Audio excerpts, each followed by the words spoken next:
2, 3. Shalom semua. Shalom. Ya, kita lanjut pelajaran di level 3, pelajaran 15. Bagaimana menggunakan kesaksiannya kita. Nah, ini sebenarnya pelajarannya luas dan sangat berhubungan dengan, memang di ini bagus banget ini, saya nggak tahu nih tentang tadi pelayanan, nah berhubungan dengan kesaksian juga. Nah, ketika kita bicara tentang kesaksian ini, kadang-kadang kalau di istilahnya di ibadah itu ya, sebelum firman kesaksian dulu. Ada tanda kutip, sepertinya kesaksian ini bagian yang remeh-temehnya lah ya, maksudnya kesaksian juga dikasih cuma 5 menit, kebanyakan tutup firman 40 menit boleh, kesaksian 10 menit udah kebanyakan. Oke, padahal sebenarnya kalau kita baca di Wahyu 12 ayat 11 itu, iblis itu dikalahkan oleh darah anak domba dan kesaksiannya kita. Nah, kalau ada versi katanya, ada kitab versi Merriam-Webster ya, itu tuh kesaksian di situ katanya itu berkat pernyataan yang sungguh-sungguh. Jadi semacam isi hatinya lah, pernyataan sungguh-sungguh. Jadi iblis itu dikalahkan oleh pernyataan sungguh-sungguh orang-orang yang melihat bagaimana Tuhan bekerja. Saya nggak bilang firman nggak bagus, firman memang kita perlu perkatakan juga. Nah, tetapi ketika mendengar sebuah kesaksian, itu tuh menempatkan kita berada di posisi yang sama. Nah, jadi kita bisa melihat kalau ini bisa seperti itu, maka saya juga bisa seperti itu. Saya pernah case berapa tahun yang lalu gitu, dalam keadaan kayaknya saya nggak tahu entah karena kesalahan saya sendiri atau memang karena memang kita berada di dunia yang jatuh ya. Jadi ada banyak masalah nih, baik di kerjaan ataupun di kesehatan saya gitu kan. Nah, dan pada waktu itu saya kan ikut keris. Cuman keris lagi libur. Waduh, ini agak PR nih, kalau makanya memang komunitas itu penting sekali. Nah, lagi libur, nggak punya teman yang untuk sharing, kita lagi banyak masalah. Nah, ini berat banget. Akhirnya apa? Saya sama istri pergi. Kita hampir banyak banget tuh ke rumah teman. Nah, ini bukan mencari-cari, tapi intinya bukan istilah cari itu, kita pengen mencari komunitas, kita pengen cari orang-orang yang bisa menguatkan. Akhirnya dengan kesaksiannya dia ada di situ, kesaksian yang bagus tentunya harus ada dasar firmannya ya. Nah, ketika dengan kesaksiannya dia, kalau dia bisa seperti itu, maka apa yang saya alami saya juga pasti bisa melewatinya. Jadi powerful sekali sebenarnya kesaksian itu. Nah, kalau kita bisa menggunakan, jadi kita jangan menganggap enteng tentang kesaksian ini, bahwa kesaksian ini luar biasa. Nah, bahkan tadi Wahyu 12 ayat 11, iblis dikalahkan oleh darah anak domba dan oleh perkataan kesaksian yang mereka, pernyataan yang sungguh-sungguh. Bahkan sebenarnya kalau kita baca Kisah 1 ayat 8 itu, kita disuruh menjadi saksi. Nah, ini perlu kita cek bahwa menjadi saksi. Nah, di sini tuh adalah bukan cuma sekedar kita menjadi saksi, itu adalah bukan cuma sekedar kita bercerita. Nah, sebelum kita misalkan ngomong pun, tapi itu menjadi saksi adalah orang-orang yang mengalaminya sendiri. Sehingga kita bisa bilang seperti orang yang disembuhkan di bait Allah ya, itu bahwa dia bilang gini, aku nggak tahu dia baik atau enggak, tapi gini, aku dulunya buta, sekarang aku bisa melihat. Nah, itu tuh mungkin ketika kita mendengarkan firman ya, bukan cuma dari orang dunia, bahkan mungkin ada juga beberapa orang yang bilang, oh bukan itu artinya firman itu. Mungkin ada beberapa, kita dulu pelajaran di level 1 bahwa Tuhan itu nggak memberikan sakit penyakit gitu loh. Tapi mungkin bisa dibantah banyak orang, ada dia bisa melihat, wah Alkitab yang ini bilang bahwa Tuhan masih memberikan sakit dan lain-lain dan segala macam. Nah, ketika kita kayaknya, dia pun bahkan lebih jago dari ahli teologi ya. Saya pernah juga mengalami, dia juga bikin ayat segala macam. Ini saya bilang, saya nggak tahu. Tapi saya dulunya punya masalah seperti ini, saya sakit. Tapi setelah saya tahu kebenaran itu, membebaskan saya. Nah, nanti kita diskusi lagi bagaimana detail teologianya. Tapi ini yang saya rasakan. Nah, orang-orang akan lebih tertarik kepada hal itu.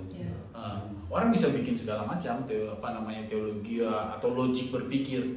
Tapi kita sendiri sudah mengalaminya. Itu akan gampang, istilahnya ya, kau bicara gini, saya sudah mengalaminya. Memang sama seperti kita kayak rasa makanan, makan yang ini, yang itu lebih enak. Udah pernah rasa belum? Enggak sih, kalau lihat dari kandungan gulanya, di kandungan ininya kayaknya lebih enak ini. Tapi udah pernah rasa? Enggak, harusnya segini. itu akan kalah debatnya dengan orang yang saya sudah rasa sendiri. Saya sudah rasa sendiri. Nah, makanya kita perlu itu bukan cuma memang nanti akhirnya jadi cerita kesaksian, tetapi kita perlu mengalami sendiri sehingga dari situ yang akan kita saksikan ke orang-orang. Nah, kita juga baca nih 1 Yohanes 5 ayat 10. 1 Yohanes 5 ayat 10.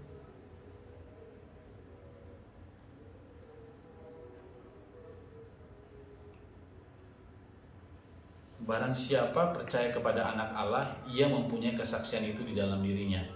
Barang siapa tidak percaya kepada Allah, ia membuat dia menjadi pendusta, karena ia tidak percaya akan kesaksian yang diberikan Allah tentang anaknya. Kesaksian itu ada dalam kita.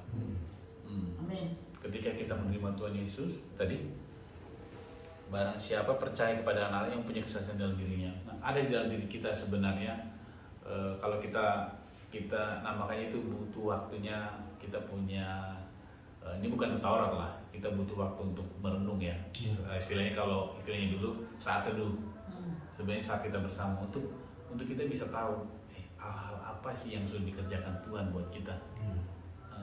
Kalau dulu Pak Irwan kalau di Keris dia bilang itu semacam tugu peringatan. Kita coba lihat lagi hal-hal apa yang Tuhan sudah menolong kita. Saya ada di catatan saya, tapi berapa tahun yang lalu sih, saya ada sering catatin tentang tugu-tugu peringatan bagaimana Tuhan menolong pada saat COVID. Saya catat di situ pada saat COVID, saya ada pekerjaan ini, Tuhan menolong saya di sini, Tuhan bagaimana menolong di kehidupan kesehatan saya, di ekonomi saya. Nah, ketika beberapa tahun setelah itu saya baca itu lagi, saya dikuatkan. Itu tugu peringatan. Nah, itu perlu untuk kita memang butuh waktu saat-saat itu untuk merenungkan kembali karena sudah ada di dalam diri kita.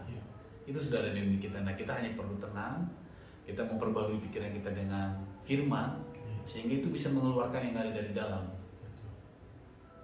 Semua jadi memang kembali lagi sama seperti tadi tentang pelajaran sebelum pelayanan.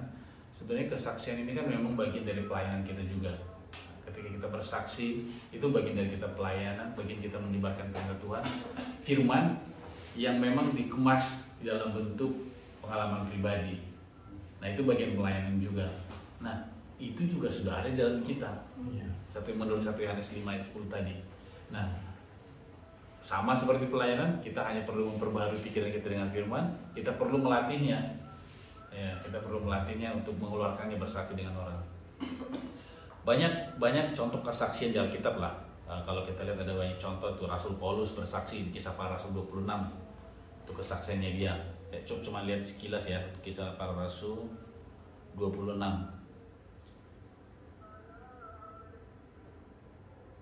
Tuh. Bagaimana dia bersaksi tentang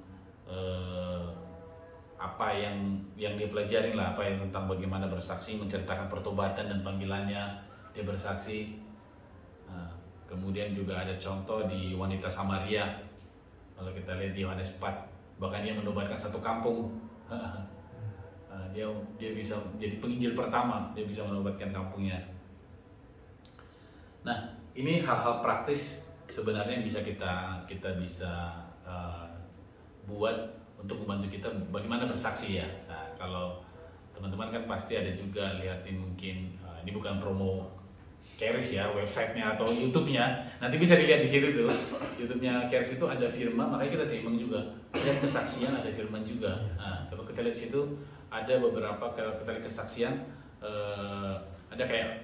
ada semacam dibuat semacam polanya. Nah, untuk supaya membebaskan orang karena bersaksi dengan memberitakan firman agak beda.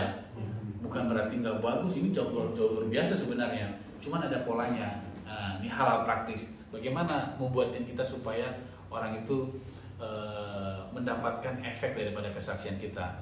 Pertama itu sebenarnya kesaksian ini hal praktis mungkin bisa juga beda-beda ya. Tapi ini yang saya pelajari ada 3 bagian sebenarnya. Pertama, kita perlu menceritakan orang latar belakangnya supaya orang tahu saya dulu keadaannya seperti ini. Dan supaya orang kenapa perlu latar belakang ini? Kalau kita saya dibebas pokoknya Tuhan begitu baik sama saya. Dia menyembuhkanku, akhirnya setelah aku sembuh aku bisa melakukan A, B, C, D. Nah, itu dia hanya menceritakan hasilnya. Kadang-kadang orang nggak ngerti ya. oh ini hanya menceritakan hasilnya, kadang keadaanku ini jauh lebih buruk dari sini, bagaimana? Nah kita perlu menceritakan latar belakang kita seperti apa kondisinya. Mungkin nggak usah terlalu detail karena kita bukan mau mengagungkan masalahnya kita, tetapi kita perlu menceritakan sedikit briefnya seperti apa bahwa dalam keadaan kita. Habis itu tuh pengalaman rohaninya. Nah apa yang kita alamin? Oh bagaimana Firman membebaskan kita, kemudian bagaimana kita mau mencari tahu tentang firman tersebut, dan yang ketiga dan yang memang paling utama jangan sampai berhenti di situ, hasilnya. Oh saya sudah terbebaskan seperti ini dan seperti ini. Nah itu penting sekali sebenarnya format 3 bagian ini. Nah untuk menutupnya sebenarnya saya juga mau bersaksi bagaimana saya, mungkin beberapa teman sudah tahu, tapi bagaimana saya sebenarnya bersaksi bagaimana saya dibebaskan lah. Jadi saya punya latar belakang orang yang mikir itu kadang-kadang overthinking ya, istilah zaman sekarang Gen Z, overthinking, jadi terlalu jauh atau bagaimana. Tapi memang bukan cuma itu, sebenarnya jauh lebih parahnya adalah saya nggak punya firman sebelumnya. Jadi tahun 2018 itu saya masih ingat Oktober saya 2018 itu saya itu punya masalah dengan namanya kayak panik attack lah. Jadi kadang suka panik, suka sesak, mungkin udah pernah cerita juga dikit. Nah, tapi saya suka sesak, suka tiba-tiba kalau jalan nyetir gitu, misalkan ada yang mendahului saya, kalau misalkan kayak agak mau kesenggol gitu, kayak langsung adu gemetar, saya berhenti langsung itu di jalan. Saya suka langsung kayak, waduh panik ini, cari rumah sakit dan lain-lain. Itu tahun 2018 itu, puncaknya di Oktober lah. Nah sebenarnya ya saya dulunya itu sukanya gini karena pokoknya saya kayak suka banget masalah hal kesehatan dan lain-lain. Dan yang paling parahnya saya suka lihat kalau ada orang mati muda, saya langsung cari tahu nih, ini siapa yang mati muda ini ya? Kenapa dia sakit apa? Saya langsung cari tahu. Misalkan di gereja itu ya ada pengumuman yang meninggal siapa, saya cari tahu ini siapa orangnya, bagaimana, kenapa dia bisa mati. Saya cari tahu. Nah pokoknya dari internet tentang kalau ada gejala-gejala ini. Saya pernah itu di kamar mandi malam-malam, saya lagi ke toilet, buang air besar gitu, lagi lihat searching, karena saya lihat tentang gejala-gejala penyakit jantung ini. Wah lagi di situ langsung panik. Itu karena saya nggak menanam firman, saya menanam benih yang salah ya. Nah puncaknya itu di Oktober, wah saya sekali seminggu ke dokter, kita ke dokter gastro, katanya, oh ini katanya asam lambung, bolak-balik ke rumah sakit, cek semua. Nah pengecekan mereka nggak ada apa-apa, cuman ya yang saya rasakan berbeda itu tadi. Dokter mungkin punya ilmu, tapi kesaksian saya ini beda, ini harusnya ada sesuatu. Nah Oktober itu kita udah coba cari dokter, oke coba cari ini makanan, bikin segala macam untuk obat lambung ya, ada kunyit segala macam. Istri itu sampai tangannya kuning, tiap hari bikin kunyit. Kunyit, bikin kunyit segala macam. Siang, wah pekerjaan saya juga terganggu saat itu. Saya nggak bisa banyak keluar karena saya nggak bisa keluar rumah. Saya keluar rumah nyetir gitu, ada apa itu langsung bisa panik.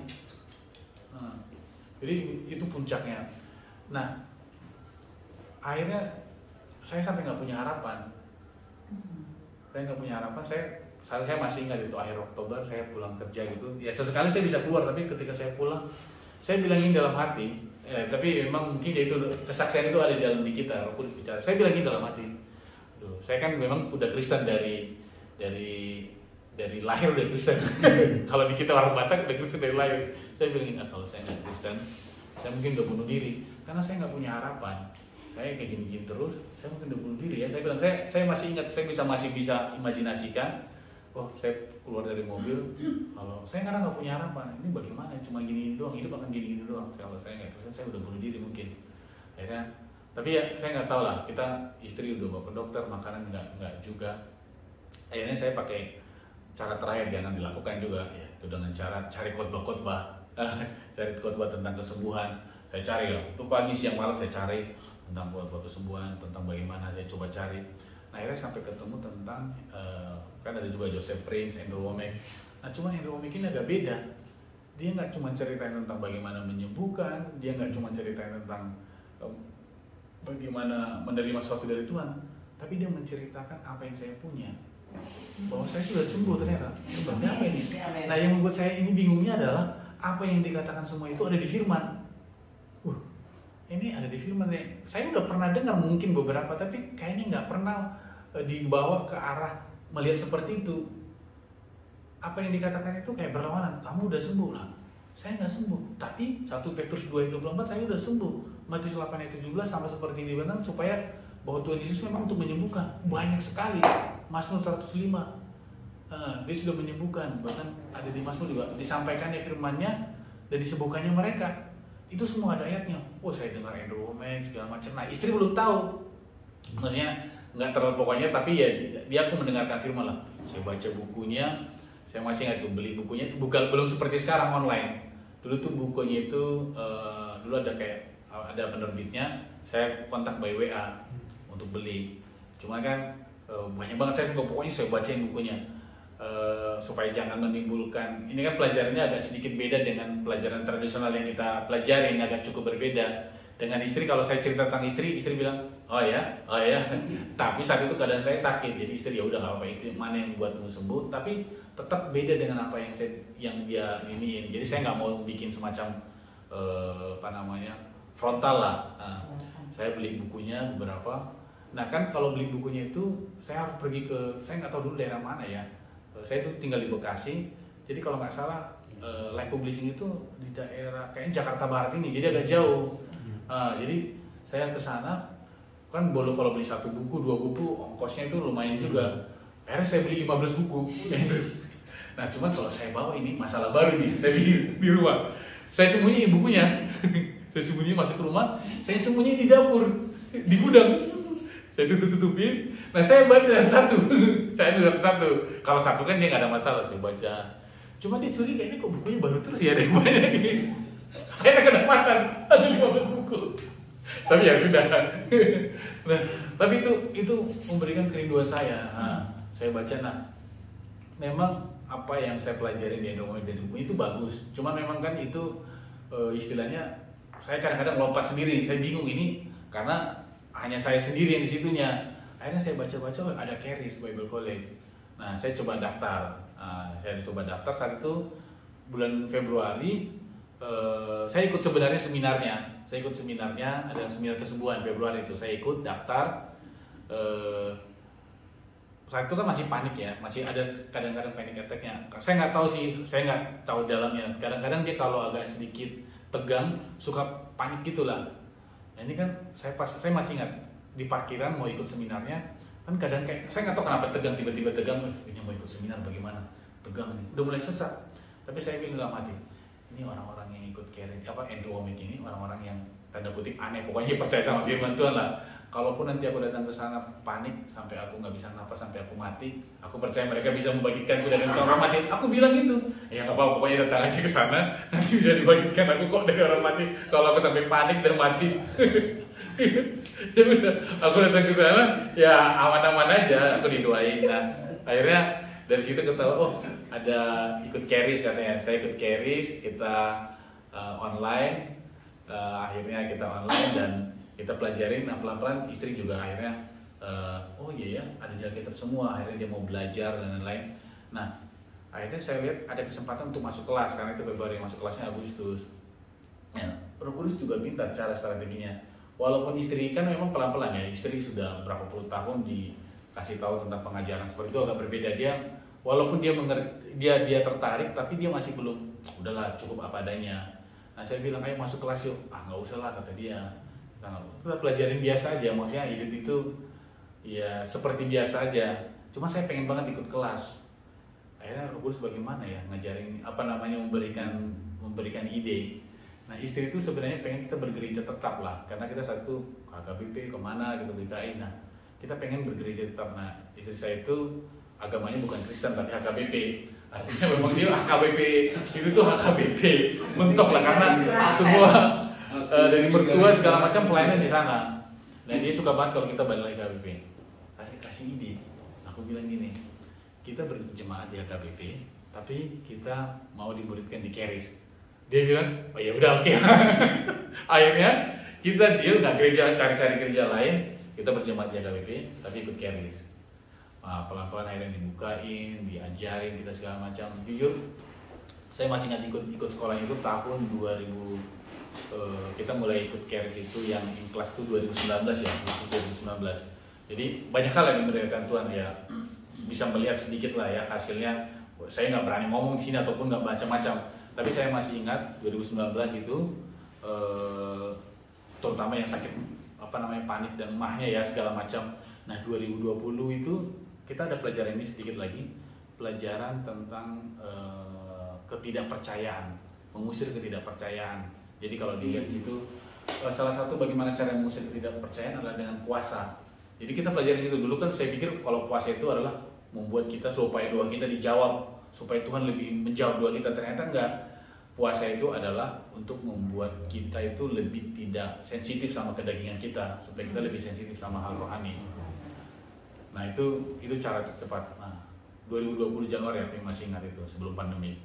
Nah teman-teman bilang gini di kelas kita, ada beberapa teman kita, yuk puasa yuk. Nah saat itu memang saya sudah mulai membaik lah ya, tapi saya masih jaga banget makanan, maksudnya teratur banget. Jam 7 makan, jam 12 makan, jam 6 sore udah makan, jadi nggak boleh telat. Disuruh puasa, puasa, saya masih atur makanan, walaupun saya sudah, kan itu kan butuh waktu ya, butuh percaya. Makanya tadi kesaksian, melayani atau apapun itu semua butuh proses, nggak langsung ahli kita. Saya sudah mengetahui kebenarannya, sudah diberdayakan tahap tertentu, tapi masih belum full lah. Saat itu saya puasa, saya nggak sanggup puasa, saya masih harus jaga, takutnya ada apa-apa gitu ya. Tapi masih ngobrol-ngobrol, akhirnya saya berdoa, Tuhan saya ikut puasa nggak gitu ya, saya pengen tahu juga. Akhirnya saya ada keyakinan, ikut puasa lah gitu, ikut puasa. Nah jadi puasanya memang nggak yang kayak dari paginya makan sampai sore makan, macam-macam sih. Tapi saat itu kita puasanya adalah terakhir makan jam 6 sore. Nah paginya nggak makan, pokoknya nggak ada lagi masuk makanan. Paginya nggak makan, siang baru makan gitu ya. Nah kita hari pertama pagi nggak makan, ya oke, udah mulai agak deg-degan juga dikit. Saya kerja jam 10, saya masih ingat saya ada meeting, saya udah agak sesak, nggak makan kan lapar dan mungkin asam lambungnya naik dan pasti di sini sudah, inilah kamu mati lah orang gitu. Wah saya langsung ingat mati sih bahwa orang nggak hidup hanya dari roti saja tapi dari setiap firman. Saya nggak akan mati, dia bilang. Bahwa saya hidup dari Tuhan yang udah menyuruh saya untuk ikut puasa ini, untuk mematikan saya supaya saya lebih sensitif sama hal rohani saya. Ini saya sambil meeting itu, saya masih ingat ada meeting di daerah Sudirman itu, pokoknya depan customer itu saya udah sesak. Saya jam 11 pokoknya saya perkatakan firman Tuhan, jam 12 saya akan makan sampai 7 hari. Hari ke-7 saya pas malam itu ya, saya ngobrol sama istri, bilang, aku udah benar-benar sembuh ya. Dulu ya bukan maksudnya ini, dulu itu telat 5 menit aja saya udah sesak, ini nggak makan loh. Dari paginya luar biasa. Luar biasa. Akhirnya ya dari situ kita latihan puasa ya, sekarang sih udah mulai agak jarang juga. Mau yang dari pagi nggak makan sampai sore, nah itu udah bisa, nggak ada masalah. Jadi itu menurut saya bahwa bagaimana keadaan saya dulu, tapi pelan-pelan. Nah itu tadi memang itu tadi ya, dari 2018 ya pelan-pelan 2020. Nah, satu tahap itu belum semuanya, pelan-pelan Tuhan ini ya ada beberapa tantangan. Saya nggak melakukan dengan sempurna. Saya seperti yang saya bilang, kisah saya yang saya bilang pada saat libur sekolah ya, ada hal-hal yang coba mengutik lagi, tapi saya tahu bahwa saya punya semua potensi itu sebenarnya. Nah, saya punya potensi itu bahwa Tuhan sudah di dalam saya tinggal berbalik, mungkin karena kesalahan saya atau memang karena kita berada di dunia yang jatuh. Jadi percaya itu. Nah ini juga mudah-mudahan ini kesaksian memberkati, tapi saya rasa dengan kesaksian ini itu bagian dari kita seperti pelajaran sebelum juga, ini bagian dari pelayanan juga. Mari latihan, ada hal praktis seperti yang saya bilang tadi. Tuliskan latar belakangnya seperti apa keadaan kita, tuliskan bagaimana pengalaman rohani, bagaimana kita mendapatkan hal-hal yang firman Tuhannya, mungkin kita dikenalkan sama orang atau seperti apa.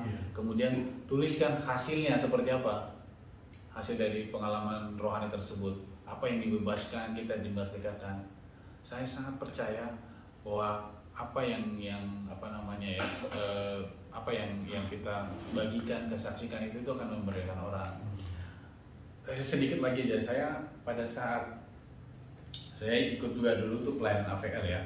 Jadi tentang pelajaran 15 ini tuh, tentang kesaksian ini tuh, saya ada pernah dengar gini, dia itu bersaksi. Jadi mungkin kadang-kadang kita kesaksian saya sih nggak terlalu apa namanya spektakuler lah. Dia cuma bilang gini, ada salah satu pengajar di Keris itu latar belakangnya Muslim. Akhirnya cuma gitu aja dia bilang, saya latar belakang Muslim, gini-gini. Tapi ada orang yang mendengar gitu, dia juga punya latar belakang Muslim.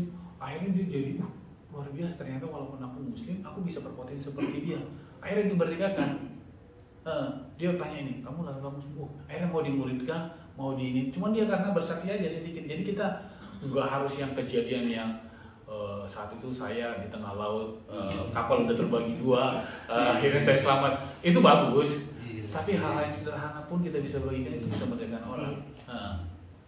Nggak harus yang kayak apa namanya tadi seperti tadi, hal yang spektakuler itu bagus, tapi hal-hal yang sederhana tentang pengalaman kita sehari-hari itu kita bisa bagikan, itu bisa memerdekakan orang. Wahyu tadi bilang bahwa oleh darah anak domba dan kesaksian, pernyataan yang sungguh-sungguh, pernyataan yang sungguh-sungguh dari kita, pengalaman kita, firman yang ada dalam diri kita. Nah, firman juga kita harus tonjolkan di kesaksiannya itu. Jadi itu akan benar-benar mengalahkan si iblis. Itu yang mengalahkan si iblis. Kira-kira seperti itu. Nanti kita akan lanjut lagi dengan tanya jawab. Tapi sebelum mulai tanya jawab, kita akhiri dulu sesi kita. Terima kasih, Tuhan Yesus berkati. Mari kita berdoa. Terima kasih Tuhan Yesus buat malam hari ini kami mengucap syukur Tuhan bahwa kami sudah mendengarkan firman-Mu tentang kesaksian, bagaimana menggunakan kesaksian. Kami sangat percaya Tuhan bahwa kami adalah umat-Mu yang punya pengalaman yang luar biasa dengan-Mu Tuhan di bumi ini. Kami mau membagikan kesaksian kami kepada orang-orang lain yang untuk membebaskan mereka, untuk memerdekakan mereka, untuk menyembuhkan mereka. Terima kasih Tuhan Yesus, kami melihat lagi tugu-tugu peringatan bahwa Engkau selalu menolong kami di setiap kehidupan kami. Terima kasih buat firman-Mu yang terus meneguhkan kami di saat-saat apapun buat kami. Terima kasih juga buat malam hari ini. Terima kasih buat firman yang sudah kami dengar. Kami akan tanam firman itu di hati kami. Kami percaya itu akan bertumbuh 30, 60, bahkan 100 kali lipat. Dan kami percaya kami akan gunakan buah-buah yang kami dengarkan di sini itu untuk membagikannya kepada orang-orang, dan orang-orang tersebut dimerdekakan kembali. Terima kasih Tuhan Yesus buat malam hari ini. Terima kasih buat teman-teman yang sudah hadir. Engkau selalu memberkati mereka, Engkau yang mengajari mereka, mengingatkan kembali firman ini di setiap kehidupan mereka. Kami sampaikan doa ini hanya di dalam nama anak Yesus Kristus kami. Amin. Amin. Thank you.